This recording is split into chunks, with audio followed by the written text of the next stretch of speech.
তাওহীদ হলো আল্লাহর একত্ববাদী ঘোষণা দেওয়া, আল্লাহ ছাড়া ইবাদতের কোনো যোগ্য নেই।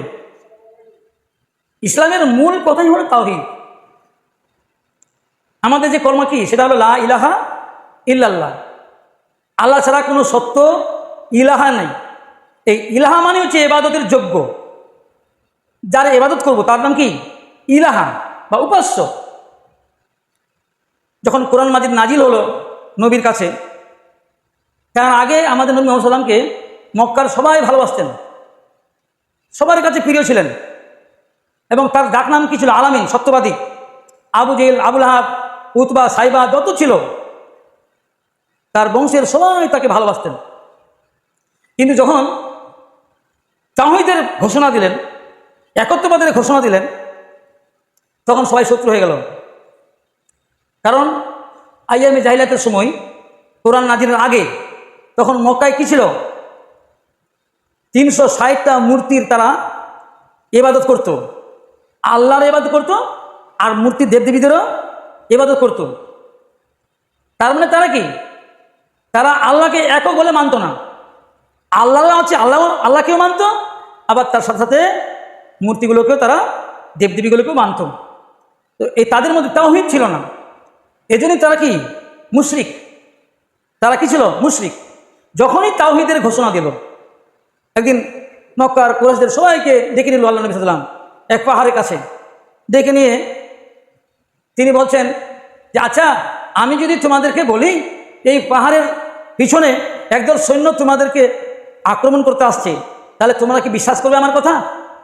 সবাই এক বাক্যে বলল, হ্যাঁ অবশ্যই বিশ্বাস করবো, আপনি তো সত্যবাদী, আপনি তো কোনো জীবনে মিথ্যা বলেননি, কেন বিশ্বাস করবো না? তারপরে তিনি বলছেন, ইয়া আইয়ুহান নাস কুলু লা ইলাহা ইল্লাল্লাহ তুফলিহু। যেমনি এই কথাটা বলেছে, সঙ্গে সঙ্গে আবু জেহেল রেগে গিয়ে বলছে, তুই এই জন্য আমাদেরকে ডেকেছিলি? তুই তো বড় শয়তান, তুই তো বড় বদমাস, তুই আমাদের সমস্ত দেবদেবীগুলিকে ধ্বংস করার জন্য এই ডাক দিলে। তার মানে আবু জেহেলরা এই ডাকের অর্থ বুঝে নিয়েছে, যার জন্য ওদের গায়ে আগুন ধরে গেছে। কিন্তু সেই কলমাটা তো আজও আছে, আমাদের নেই। ওই তো একটাই কলমা আছে, তারপরে ওই এই কলমা থাকার পরও কেন আজকে মুসলিম সমাজে এত শিরিক, কেন এত শিরিক, কেন তাওহীদ কেন ধ্বংস হয়ে গেছে? যে আমাদের মধ্যে এই দ্বীনের জ্ঞানটুকু নাই, তাওহীদের জ্ঞানটুকু নাই। তারা তাওহীদের জ্ঞান বুঝে নিয়েছে, যার জন্য সবাই আমাদের নবী মুহাম্মদ সাল্লাল্লাহু আলাইহি ওয়াসাল্লামের শত্রুতা হয়ে গেল। তারা বলছে, আশ্চর্য ব্যাপার, আমাদের এতগুলো ইলাহা, এতগুলো আমাদের দেবদেবী, সবগুলোকে বাদ দিয়ে একটা ইলাহকে মানতে হবে। ওরা বুঝে নিয়েছে লা ইলাহা ইল্লাল্লাহ, আল্লাহ ছাড়া কোনো ইবাদত করার যোগ্য কেউ নেই, এটা হলো মানে। তার মানে একমাত্র আল্লাহর ইবাদত করতে হবে, এছাড়া কারও ইবাদত করা যাবে না। আসসালামু আলাইকুম ওয়া রাহমাতুল্লাহি ওয়া বারাকাতুহু। আলহামদুলিল্লাহি ওয়াহদা ওয়া সলাতু ওয়াসসালামু আলা মান লা নাবিয়্যা বা'দা, আম্মা বা'দ। ফাকাল আল্লাহু তাআলা ফি কুরআনিল মাজিদ ওয়াল ফুরকানিল হামিদ, ফাআউযু বিল্লাহি মিনাশ শাইতানির রাজীম। ইন্নাদ-দীনা ইনদাল্লাহিল ইসলাম। ক্বালা রাসূলুল্লাহ সাল্লাল্লাহু আলাইহি ওয়াসাল্লাম, তালাবুল ইলমি ফারজাতুন আলা কুল্লি মুসলিমিন। প্রশংসা মহান রাব্বুল আলামিনের জন্য, সালাত ও সালাম বর্ষিত হোক আল্লাহ রাসূলের পর সাল্লাল্লাহু আলাইহি ওয়াসাল্লাম। সম্মানিত আজকের মুসল্লিগণ, আমি আপনাদের সামনে সূরা আল ইমরানের 18 নম্বর আয়াত তেলাওয়াত করছি, ছোট্ট একটি আয়াত, এবং একটি মুহাম্মদ সাল্লাল্লাহু আলাইহি সাল্লামের মুখনিসৃত পবিত্র বাণী, সহিহ হাদিস পেশ করেছি। উক্ত আয়াত এবং হাদিসকে সামনে রেখে আজকের খুতবার বিষয়বস্তু তাওহীদ সম্পর্কে আলোচনা। মহান আল্লাহ তাআলা কোরআন মাজিদে বলছেন, ইন্নাদ-দীনা ইনদাল্লাহিল ইসলাম, নিশ্চয়ই আল্লাহর কাছে ইসলামই হলো একমাত্র মনোনীত দিন। এই দিন ইসলাম, এটা একমাত্র দিন যে দিনটা আল্লাহর কাছে গ্রহণযোগ্য। এছাড়া পৃথিবীতে যত বানোয়াট দিন আছে, যত মন গড়া দিন আছে, নিজস্ব তৈরি করা দিন আছে, সেটা আল্লাহ তাআলা কবুল করবেন না। এই ব্যাপারে মহান আল্লাহ তাআলা এই সূরা আল ইমরানের 85 নম্বর আয়াতে আল্লাহ তাআলা বলছেন, ওয়া মান ইয়াবতাগি গায়রাল ইসলামি দীনা ফালা ইউকবালা মিনহু ওয়া হুয়া ফিল আখিরাতি মিনাল খাসিরিন। কেউ যদি ইসলাম ছাড়া অন্য দিন বা অন্য কোনো মাযহাব বা অন্য কোনো রাস্তা অবলম্বন করে, তাহলে সেটা আল্লাহ তাআলা কবুল করবেন না, গ্রহণ করবেন না, এবং সে পরকালে ক্ষতিগ্রস্ত হবে। এই আয়াত থেকে আমরা বুঝতে পারলাম যে আমাদের যে দিন ইসলাম, এই ইসলাম সম্পর্কে প্রত্যেকটা মুসলিম নর এবং নারীকে ইসলামের জ্ঞান, ন্যূনতম মৌলিক ধারণা রাখতেই হবে। নবী সাল্লাল্লাহু আলাইহি ওয়াসাল্লাম তিনি বলছেন, তালাবুল ইলমি ফারিজাতুন আলা কুল্লি মুসলিমিন, প্রত্যেক মুসলিম নর নারীর জন্য দ্বীনের ইলম অর্জন করা, ইসলামের জ্ঞান অর্জন করা ফরজ। কেন বলেন? আল্লাহ তাআলা আমাদেরকে পৃথিবীতে পাঠিয়েছেন কি জন্য? অধিকাংশ মানুষের ধারণা পৃথিবীতে আমরা এসেছি আনন্দ হুঁশ করার জন্য, মौज মস্তি করার জন্য, খাও দাও পিও, দুনিয়াটা মস্ত বড়, মরলেই শেষ, মরার পর আর কিচ্ছু নেই। এই কথাটা আমরা কেন বলছি? যেহেতু ইসলাম সম্পর্কে এই লোকটির কোনো ধারণা নেই। আমরা কোথায় ছিলাম, কোথায় এসছি, কেন এসছি, এরপর কোথায় যাব, তারপরে কি হবে, এই যে একটা চিন্তা ভাবনা, ইসলামের যে ধারণা, এটা বেশিরভাগ মানুষের নাই। অধিকাংশ মানুষের ইসলাম সম্পর্কে জ্ঞান নেই, আছে গুটি কয়েক মানুষের। তারপরে দুর্ভাগ্যবশত আমাদের সমাজে, মুসলিম সমাজে ইসলামটা কিছু আলেমরা কুক্ষিগত করে রেখেছে। সব আলেমের কথা আমি বলছি না, কিছু আলেম আছে যারা মনে করছে যে ইসলামের কথাবার্তা, ইসলামের জ্ঞান অর্জন এটা শুধু আমাদের জন্য, আমরা যেটা বলবো সেটাই চলবে, যেটা আমরা বলবো না সেটার ব্যাপারে কোনো কথা কারো বলার অধিকার নাই। এইরকম কিছু মানুষের ধারণা আছে। এই ধারণা এসছে কিন্তু কিছু পেট পূজারী ভণ্ড আলেমের কাছ থেকে এসছে। এর বাস্তব নমুনা আমরা একটু দেখব। দেখেন, আজকে মহরম মাসের 12 তারিখ, গত 2 দিন 3 দিন থেকে মহরম গেল। এই বিষয়ে গুটি কয়েক আলেম অবশ্যই মুসলিম সমাজে ধারণা দিয়েছে যে এই মহরম মাসটা কোন মাস, এই মাসটা কত পবিত্র, এই মাসটা আল্লাহর কাছে কত বড় প্রিয়, এই মাসে জুলুম, অত্যাচার, অন্যায় কাজ করা মহাপাপ, আল্লাহর কাছে পবিত্র মাস হলো মহরম মাস। এই মাসে আমাদের কি করতে হবে সবাই আমরা জানছি। তারপরেও এই মহরম মাসে এমন কিছু কর্মকাণ্ড হচ্ছে। প্রত্যেকটি গ্রামে একজন করে মসজিদে আলেম আছে, প্রত্যেকটা গ্রামে আছে আলেম, যার বেতন 8,000, 10,000, 12,000 টাকা, তাকে খাইয়ে দাইয়ে পুষিয়ে তাকে আবার মাস গেলেই 12,000 টাকা তার পকেটে ঢুকিয়ে দিচ্ছে। তারপরেও এই মহরম মাসে আমাদের যেটা ঘটে গেল, যদি প্রত্যেকটা গ্রামের আলেম যারা ইমামতি করছে তারা যদি এই মহরমের আসল চিত্রটাকে যদি পাবলিকের সামনে তুলে ধরতো, মহরমের কি কি জিনিস বর্জনীয়, আমরা কি করছি, কি অন্যায় করছি, কি বিরাট করছি, কি শিরক করছি, এগুলো যদি আলোচনা করতো, আজকে 2024 সাল চলে যাচ্ছে, হয়তো এই জঘন্যতম যেটা চলছে মহরমের নামে এটা থাকতো না, উঠে যেত। কিন্তু উঠছে না কেন? আমরা চোখের সামনে দেখছি যে ইমামকে গ্রামে রাখা হচ্ছে, খাইয়ে দাইয়ে টাকা দিয়ে রাখা হচ্ছে। সেই ইমামের মুখ থেকে কোনো দিন আমরা শুনতে পাইনি যে এগুলো চলবে না। মহরম মাসে তোমরা মহরমের নামে, হুসাইনের নামে যে সমস্ত নোংরা কার্যকলাপ করছে এগুলো চলবে না, তোমরা যদি এগুলো করো তাহলে আমি এই গ্রামে ইমামতি করব না। একটা ইমামের মুখ থেকে কোনো আওয়াজ নাই। কেন বলবে? যদি বলে তা কালকে ওই ইমামের চাকরি শেষ। কারণ ইমামের চাকরিতে হলো এরকম যে 90% বেনামাজিরা ইমামকে চালায়। একটা মসজিদে শতকরা 10% নামাজি, একটা গ্রামে 10 জন মসজিদে যায়, আর পুরো গ্রামের মানুষের অর্থ নিয়ে ইমামকে বেতন দেয়। তাহলে যারা মসজিদে আসে না, 80% মানুষ, তারা তো চাকরি রাখবে না তারপর দিন, যদি হক কথা বলে। এই কিছু আলেম আছে, এদের জন্য আজকে আমাদের ইসলামটা বদনাম হচ্ছে। ইসলাম এমন একটা ধর্ম আল্লাহ আমাদেরকে দিয়েছে, এটাই হলো আল্লাহর কাছে একমাত্র ধর্ম, একমাত্র দিন। এটা এছাড়া আর কোনো দিন আল্লাহর কাছে কবুল হবে না। কত বড় আমরা সৌভাগ্যবান যে আমরা ইসলামের ভিতরে জন্মগ্রহণ করতে পেরেছি, এটা আমরা খুবই ভাগ্যবান। আমাদের শুকরিয়া আদায় করতে আল্লাহর কাছে হাজার হাজার যে আল্লাহ আমাদের জন্ম দিয়েছেন কোথায়? ইসলামের ভিতরে। তারপরে আমরা হক পেয়ে গেছি, সত্যতা পেয়েছি, আলহামদুলিল্লাহ। তো ইসলামের নামে, মুহররমের নামে, হুসাইন রাদিয়াল্লাহু আনহুর নামে যে সমস্ত কার্যকলাপ ঘটে গেল, পৃথিবীর মানুষ আজকে বলছে এটা ইসলাম হতে পারে না।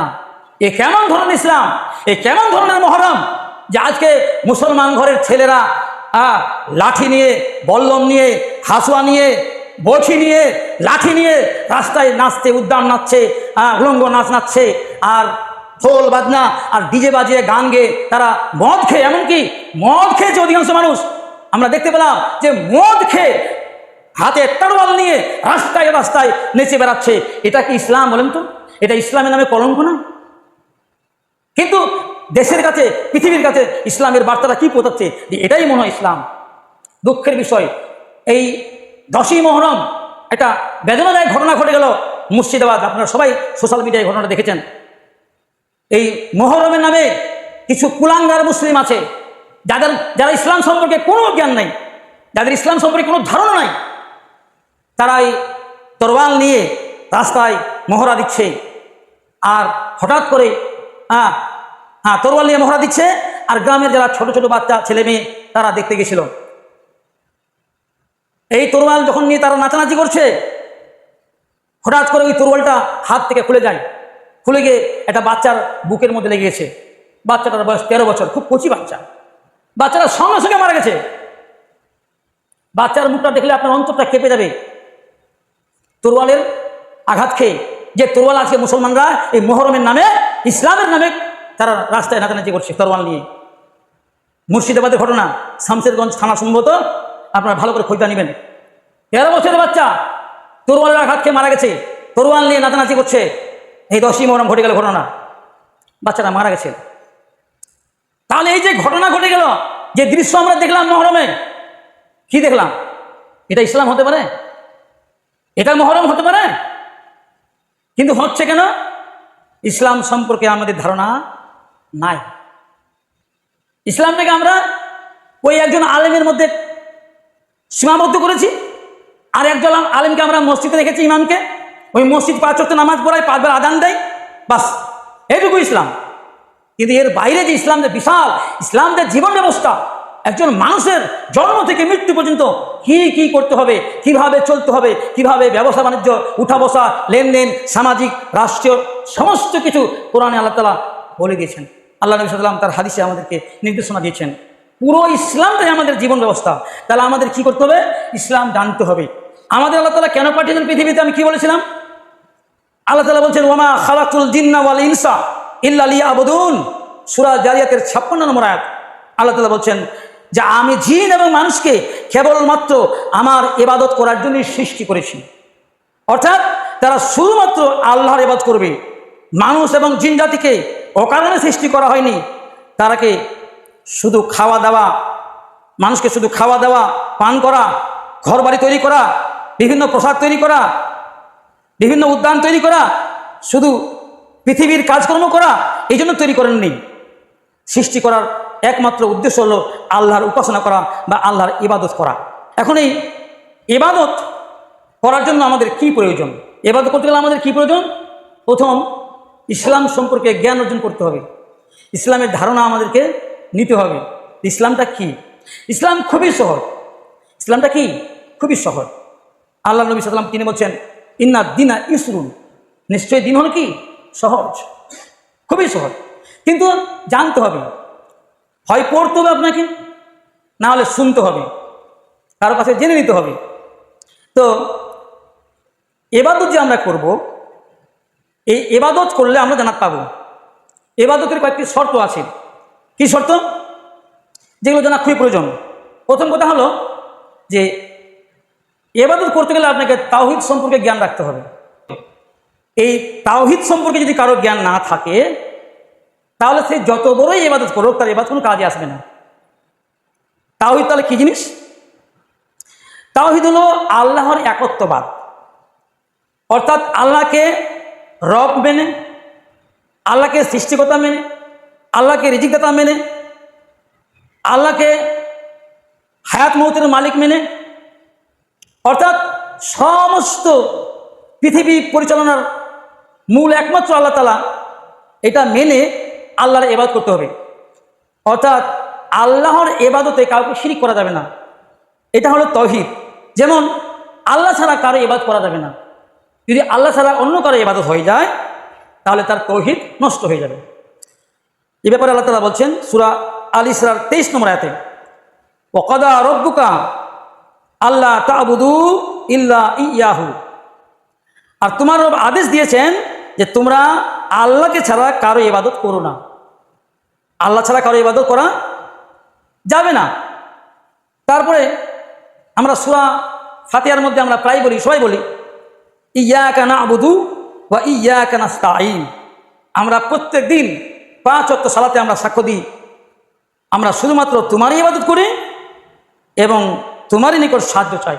এছাড়া পবিত্র কোরআনে আর অনেক আয়াত আছে যে আয়াতগুলো প্রমাণ করে যে শুধুমাত্র আল্লাহর ইবাদত করতে হবে।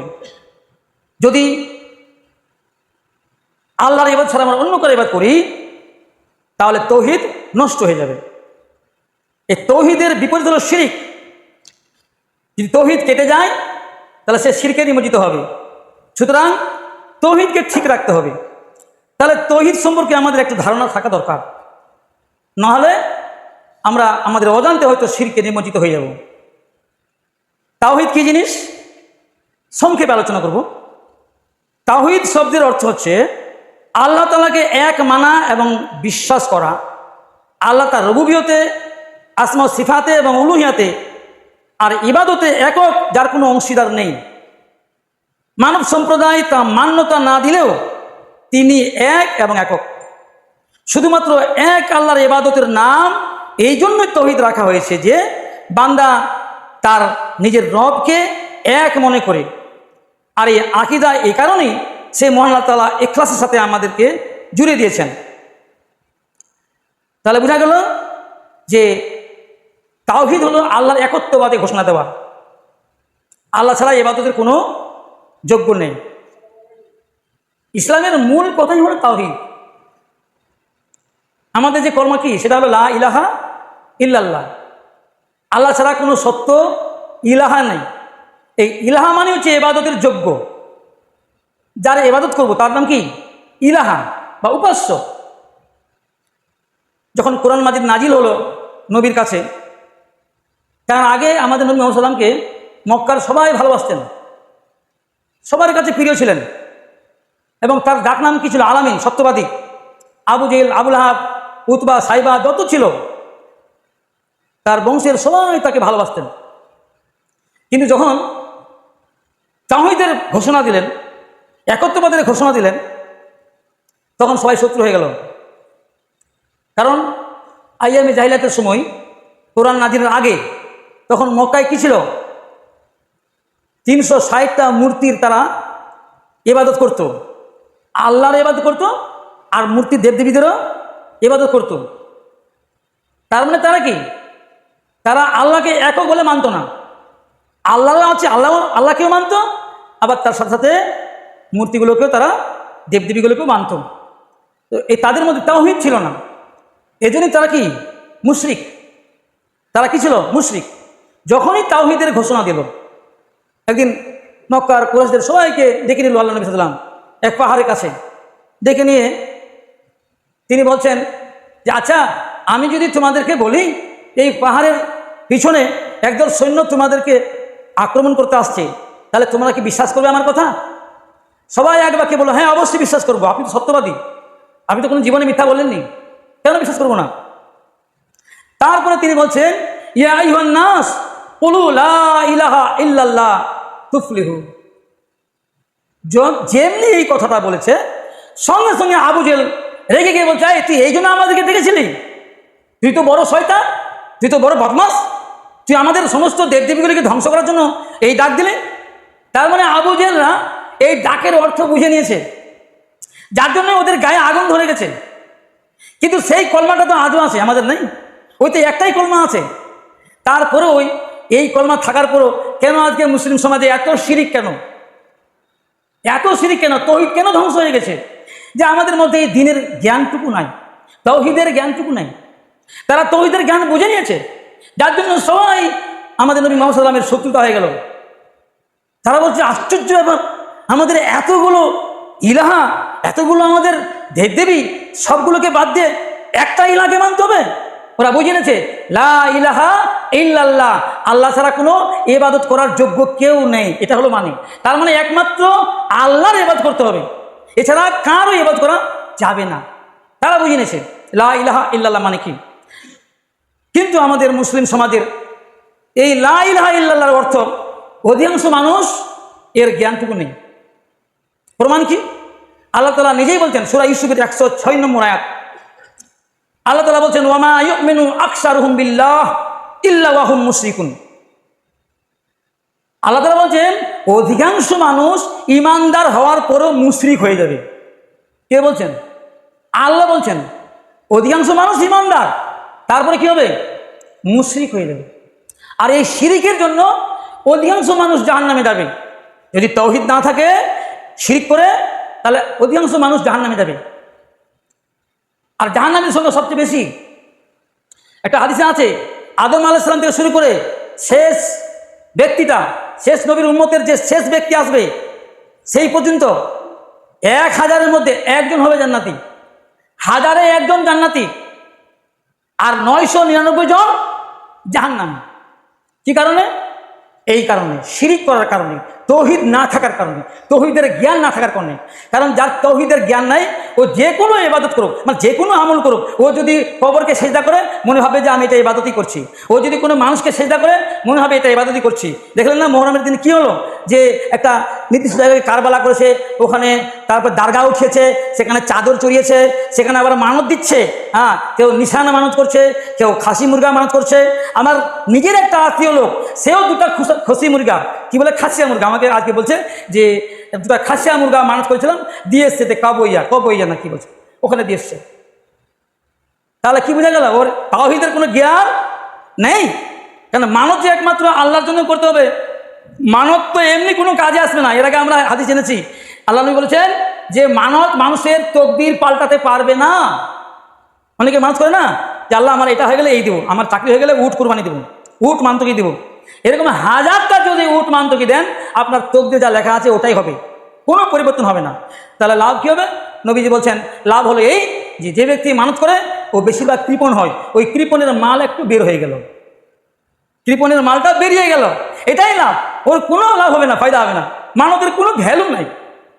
কিন্তু দেখবেন এই যে মুহররমের দিন যারা এই ব্যবস্থা করে রেখেছে, হ্যাঁ, এটা মাজার উঠিয়েছে, ওখানে থান দিয়েছে, 10টা ঘোড়া রেখেছে, তারপরে চেরাক জ্বলছে, আগরবাতি জ্বলছে, সেখানে দেখবেন যে মুরগা, তারপর খাসি, ডিম, আর যে কত কি করছে ওখানে দিচ্ছে, মানত করছে। অথচ সে মুসলিম। ওই গ্রামের একজন ইমাম আছে, ও নাকি 10-12 বছর পড়েছে মাদ্রাসায়, আবার তারা এগুলো করছে। তাহলে কি বোঝা গেল? সুতরাং তাওহীদের জ্ঞান আমাদের অবশ্যই নিতে হবে। তাওহীদ কি জিনিস এটা জানতে হবে। তাওহীদ মানে আল্লাহর একত্ববাদে ঘোষণা দেওয়া এবং নিজে তার উপরে টিকে থাকা, অর্থাৎ ইবাদত করার যোগ্য একমাত্র আল্লাহ তাআলা, এছাড়া কারো ইবাদত করা যাবে না। এখন ইবাদত কি জিনিস? আপনি প্রত্যেকটা আমল যেটাই করবেন সেটাই ইবাদত, যদি আল্লাহর নবী সাল্লাল্লাহু আলাইহি ওয়াসাল্লামের তরিকায় হয়। এই জন্য আমি এর আগে বলেছি যে জান্নাত যাওয়া খুবই কঠিন, কিন্তু বুঝে গেলে খুব সহজ। কি সহজ? আপনি তাওহীদ ঠিক রাখবেন, তার মানে একমাত্র ইবাদত কার করবেন? আল্লাহর। আচ্ছা, ইবাদত কিভাবে করবেন? আমাদের নবী মুহাম্মদ সাল্লাল্লাহু আলাইহি ওয়াসাল্লাম তিনি যেভাবে করেছেন, তার মানে সুন্নতকে ধরে নেবেন। তাহলে তাওহীদ ঠিক রাখবেন, লা ইলাহা ইল্লাল্লাহ, আর নবীজির সুন্নতকে ধরবেন। এই তাওহীদ আর সুন্নত যদি এক জায়গায় হয়ে যায় তাহলে আপনি জান্নাতি। তাওহীদ আর সুন্নত যদি এক জায়গায় থাকে তাহলে আপনি জান্নাতি। এর বিপরীত জাহান্নামী কারা? যাদের মধ্যে তাওহীদ নেই, তার মানে শিরিক। তাওহীদের বিপরীত কি? শিরিক। যে শিরিক করবে আর সুন্নতকে বাদ দিয়ে বিদাত করবে, তাহলে শিরিক এবং বিদাত যার মধ্যে আছে তার ঠিকানা কোথায়? জাহান্নাম। তাহলে বোঝা গেল আমাদের জান্নাত যাওয়া খুবই সহজ যদি আমরা একটু দিনের জ্ঞান অর্জন করি। খুব সোজা। ইসলাম মানে দুটো জিনিস, তাওহীদ, তার মানে আল্লাহকে আল্লাহ ইবাদত করব, আল্লাহ ছাড়া কারো ইবাদত করব না। লা ইলাহা ইল্লাল্লাহ, এর মানে হলো আল্লাহ ছাড়া কোনো ইবাদতের যোগ্য কেউ নেই, কোনো মানে উপাস্য নেই, আল্লাহ একমাত্র ইবাদতের যোগ্য। ইবাদত করবো কার? আল্লাহ। 2 নম্বর কি? মুহাম্মাদুর রাসূলুল্লাহ, মুহাম্মদ সাল্লাল্লাহু আলাইহি ওয়াসাল্লাম আল্লাহ রাসূল। তার মানে মুহাম্মদ সাল্লাল্লাহু আলাইহি ওয়াসাল্লাম যে ইবাদতটা যেভাবে করেছেন, যেভাবে আমাদেরকে দিয়েছেন, যেভাবে বলেছেন সেভাবেই করতে হবে। তার সরিষা পরিমাণ যদি এদিক ওদিক হয়ে যায়, উনি যেটা করেননি যদি আমরা ভালো মনে করে করি, তাহলে সেটাই কি? বিদাত। অনেক বিদাত ঘটছে সমাজে। বিদাতের শেষ নাই। তাহলে আমাকে জানতে হবে যে যদি আমার মধ্যে শিরিক আর বিদাত থাকে তাহলে আমার ঠিকানা কোথায়? জাহান্নাম। আর যদি আমার মধ্যে তাওহীদ ঠিক থাকে, আল্লাহর ইবাদত করব, আর ইবাদতটা কিরকম করব? নবীর তরিকা অনুযায়ী, সুন্নত অনুযায়ী, তাহলে এই দুটোই একসাথে থাকলে আমাদের ঠিকানা জান্নাত। এবার তাওহীদ সম্পর্কে দুটার কথা বলবো। তাওহীদ কয় প্রকার জানতে হবে। তাওহীদ হলো 3 প্রকার। তাওহীদ কয় প্রকার? 3 প্রকার। 1 নম্বর হলো তাওহীদে রুবুবিয়াহ। 1 নম্বর কি? তাওহীদে রুবুবিয়াহ। 2 নম্বর তাওহীদে উলুহিয়াত। 3 নম্বর তাওহীদে আসমা ওয়াস সিফাত। এই 3 প্রকার তাওহীদ সম্পর্কে জ্ঞান অর্জন করা ফরজ। যদি কোনো এক প্রকার তাওহীদের মধ্যে শিরিক ঢুকে যায়, সামান্যতম শিরিক ঢুকে যায়, অনেকেরই ধারণা নেই শিরিক সম্বন্ধে। আর শিরিকের মধ্যে আবার ভাগ আছে, ছোট শিরিক, বড় শিরিক, এগুলো জানতে হবে। তো তাওহীদে রুবুবিয়াত এটা কি জিনিস? তাওহীদে রুবুবিয়াত হচ্ছে যে রব অর্থাৎ আল্লাহ তাআলার কার্যাবলী, বিশ্বজগতের পরিচালনা এবং সমগ্র বিশ্বজগতে শুধুমাত্র তারই প্রভাব প্রতিপত্তিতে মান্যতা দেওয়া এবং তার জন্যই নির্দিষ্ট করে দেওয়া।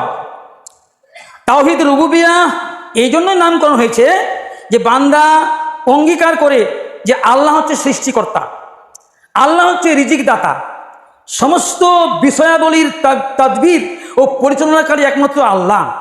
তিনি দাতা, আবার তিনি বঞ্চিতকারী। তিনি মানুষকে মৃত্যু দেন, তিনি আবার জীবন দান করেন। তিনি মানুষকে ইজ্জত দেন, তিনি আবার বেজ্জত করেন। জীবন এবং মৃত্যুর মালিক একমাত্র আল্লাহ। অর্থাৎ স্রষ্টা হিসাবে, পরিচালনা হিসাবে একমাত্র কে? আল্লাহ। স্রষ্টাকে আল্লাহ, সৃষ্টিকর্তাকে আল্লাহ, পরিচালনকারীকে আল্লাহ। এই যে আসমান জমিন, 7 আসমান 7 জমিন, বিশ্ব ব্রহ্মাণ্ড পরিচালককে আল্লাহ। এটা হলো তাওহীদে রুবুবিয়াহ। এই তাওহীদে রুবুবিয়াহ এটা মুশরিকরা, মক্কার মুশরিকরা স্বীকার করত। মক্কার মুশরিকরাও এই তাওহীদে রুবুবিয়াহ স্বীকার করত। তাদেরকে যখন জিজ্ঞাসা করা হতো যে বলো তো তোমাদেরকে কে সৃষ্টি করেছে, তারাও বলতো আল্লাহ। তারা আল্লাহকে মানতো এক সৃষ্টিকর্তা বলে, হায়াত মৌতের মালিক বলে আল্লাহকে তারা মানত। কারণ বদরের যুদ্ধে যখন যুদ্ধ করে আসে মুশরিকরা, তখন কাবার গিলাফ ধরে আবু জাহেল আল্লাহকে বলেছিল, আল্লাহ আমরা যুদ্ধ করতে যাচ্ছি, যদি আমরা হকের উপর থাকি তাহলে আমাদের তুমি বিজয় দান করো। এদিকে আবু জাহেলও কিন্তু আল্লাহকে সাক্ষী রেখে যুদ্ধ করতে আসছে, কার সঙ্গে? নবীর সঙ্গে। আবু জাহেল বলছে, আল্লাহ আমরা যুদ্ধ করতে যাচ্ছি এই মুহাম্মদের বিরুদ্ধে, ও আমাদের দিনকে ধ্বংস করে দিচ্ছে, আল্লাহ আমরা যদি হকের উপর থাকি আমাদেরকে বিজয় দান করো। ওরা আল্লাহকে বলছে বিজয় দান করো। তাহলে এই যে রুবুবিয়াহ, আল্লাহকে রব হিসেবে মেনে নেওয়া, এটা মক্কার মুশরিকরা মানত। এটা হলো তাওহীদে রুবুবিয়াহ। তাহলে তাওহীদে রুবুবিয়াত কি? যে রব হিসাবে, সৃষ্টিকর্তা হিসাবে, বিশ্বজগতের পরিচালনকারী হিসাবে একমাত্র আল্লাহ হচ্ছে ক্ষমতাশীল। তাওহীদে উলুহিয়াহ, এইখানটা আমাদের সবচেয়ে বেশি গণ্ডগোল, যে তাওহীদে উলুহিয়াহ, ইবাদতের হকদার শুধুমাত্র আল্লাহ তাআলা। এইখানে ছিল মক্কার মুশরিকদের মধ্যে বিবাদ, যে তাওহীদে উলুহিয়াতে তারা অস্বীকার করত। তারা বলতো যে আমরা আল্লাহরই ইবাদত করছি, কিন্তু আমরা যে দেবদেবীগুলোকে মানছি এদের ইবাদত করছি না, এরা আমাদের আল্লাহর নৈকট্য লাভ হাসিল করে দিবে, আমাদেরকে আল্লাহর নিকটে পৌঁছিয়ে দিবে। কারণ আমরা তো গুনাহগার, আমাদের দোয়া কবুল হবে না। এরা হলো পরেজগার, এদের মাধ্যমে যদি দোয়া চায় তাহলে কি হবে? আল্লাহ আমাদের খুশি হবে আমাদের পরে। তো এই যে ইবাদত, আল্লাহর সাথে দেবদেবীদেরকেও অংশ দিত কিছুটা, যে এদের মাধ্যমে যদি চাওয়া যায় তাহলে আল্লাহ আমাদেরকে দিবে। তাহলে এই যে চাওয়াটা একমাত্র কার কাছে হবে? আল্লাহর কাছে। আমরা যে পড়ি সূরা ফাতিহার মধ্যে, ইয়্যাকা না'বুদু ওয়া ইয়্যাকা নাস্তাঈন, আল্লাহ তোমারই ইবাদত করছি এবং তোমারই কাছে সাহায্য চাইছি। তাহলে সাহায্য চাওয়াটা একমাত্র কার কাছে হবে? আল্লাহর কাছে। যদি আমরা আল্লাহকে বাদ দিয়ে কোনো মাজারে গিয়ে সাহায্য চাই, কোনো পীরের কাছে গিয়ে সাহায্য চাই, বা কোনো দেবদেবী মূর্তির কাছে গিয়ে সাহায্য চাই, তাহলে তাওহীদে উলুহিয়াত তার শেষ হয়ে গেল। তাওহীদে উলুহিয়াত, ইবাদতের যোগ্য যে একমাত্র আল্লাহ, এটা আপনার নষ্ট হয়ে গেল, কেটে গেল। আর যখন এই ইবাদত তাওহীদে উলুহিয়াত কেটে যাবে, আপনি হয়ে গেলেন মুশরিক। শিরিক যে করবে তাকে কি বলে? মুশরিক। যে ব্যক্তি শিরিক করে মারা যাবে, অর্থাৎ তাওহীদে উলুহিয়াত দ্বার নষ্ট হয়ে যাবে, তার জন্য চিরস্থায়ী জান্নাত হারাম, ওকে জাহান্নামে যেতে হবে। এই ব্যাপারে আল্লাহ তাআলা অনেক কোরআন মাজিদে আয়াত দিয়েছেন। যেমন আল্লাহ তাআলা বলছেন, ইন্নাহু মাইয়ুশরিক বিল্লাহি ফাকাদ হারামাল্লাহু আলাইহিল জান্নাহ ওয়া মাওয়াহুন নার। নিশ্চয়ই যারা শিরিক করে মারা যাবে তাদের জন্য জান্নাত হারাম, তাদের ঠিকানা হবে জাহান্নাম। এছাড়া শিরিক যদি কেউ করে না মারা যায়, কেউ যদি মারা যায় শিরিক না করে, যত বড় গুনাহ হয়ে যাক, আল্লাহ তাআলা ইচ্ছা করলে মাফ করে দেবেন। আল্লাহ তাআলা গফুরুর রহিম, ক্ষমাশীল। আল্লাহ তাআলা এবারে বলছেন যে ইন্নাল্লাহা লা ইয়াগফিরু আন ইউশরাকা বিহি ওয়া ইয়াগফিরু মা দুনা যালিকা লিমান ইয়াশাউ। নিশ্চয়ই আল্লাহ শিরকের গুনাহ মাফ করবেন না। মৃত্যুর পরে কেউ যদি শিরক করে মারা যায়, আল্লাহ বলছেন আমি শিরকের গুনাহ মাফ করব না, এছাড়া যে কোনো গুনাহ তার আমি ক্ষমা করে দেব।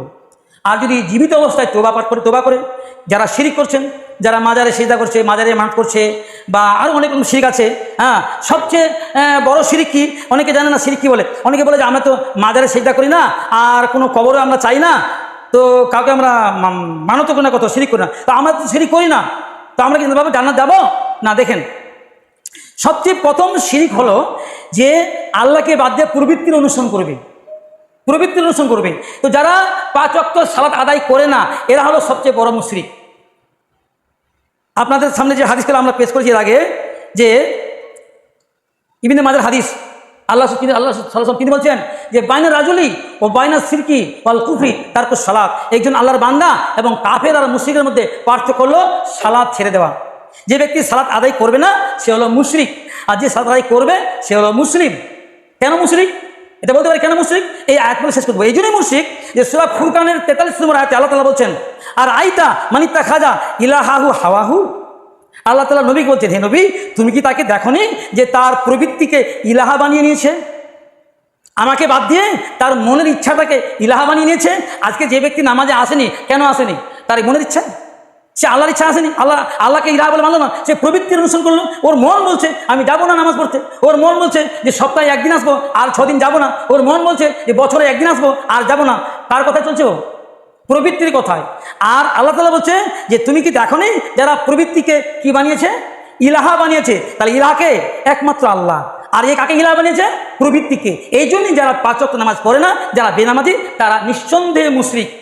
যাই হোক, আল্লাহ তাআলা আমাদের সবাইকে 5 ওয়াক্ত নামাজ সময় মতো আদায় করা তৌফিক দিয়ে আল্লাহ আমিন। যে সমস্ত ভাইরা শুধুমাত্র জুমার দিন আসছেন, আমি তাদেরকে অনুরোধ করব তারা 5 ওয়াক্ত নামাজ আদায় করেন। কমপক্ষে ফরজ নামাজ দিনে রাতে 17 রাকাত নামাজ, 17 রাকাত নামাজ। মসজিদে যদি আসতে না পারেন কোনো কাজ ক্ষেত্রে বা কর্মের কারণে, বাড়িতে করে নেবেন, রাস্তাঘাটে করবেন, বাগানে বা মাঠে করে নেবেন, যেখানে কাজ করবেন সেখানেই করে নেবেন। 5 ওয়াক্ত 17 রাকাত নামাজ, 5 বারে 17 রাকাত নামাজ, এটা অবশ্যই আদায় করবেন। তাহলে আপনি মুসলিম থাকবেন, আপনার জন্য জানাজা নামাজ পড়া আমাদের জন্য বৈধ হবে। আর আপনি যদি 5 ওয়াক্ত নামাজ আদায় না করেন, কমপক্ষে 17 রাকাত নামাজ আদায় না করেন, তাহলে আপনার জানাজা আমরা পড়বো না, কে পড়বে সেটা আলাদা ব্যাপার। কারণ আমরা মিথ্যাবাদী হবো কেন? আপনি তো মুসলিম না, আপনার দোয়া করা আল্লাহ তাআলা নিষেধ করেছেন। হে নবী, যারা মুশরিক তাদের জন্য দোয়া করা তোমার শোভা পায় না। সুতরাং ভাইরা আমার 5 ওয়াক্ত নামাজ পড়বেন ইনশাআল্লাহ। আল্লাহ আমাদের সবাইকে তৌফিক দিক, আল্লাহুম্মা আমিন। ওয়া আখিরু দাওয়ানা আলহামদুলিল্লাহি রাব্বিল আলামিন। সুবহানাকাল্লাহুম্মা ওয়া বিহামদিকা আশহাদু আল্লা ইলাহা ইল্লা আনতা আস্তাগফিরুকা ওয়া আতুবু ইলাইকা। সুবহানা রাব্বিকা রাব্বিল ইজ্জাতি আম্মা ইয়াসিফুন ওয়া সালামুন আলাল মুরসালিন ওয়া আলহামদুলিল্লাহি রাব্বিল আলামিন। আসসালামু আলাইকুম ওয়া রাহমাতুল্লাহি ওয়া বারাকাতুহু।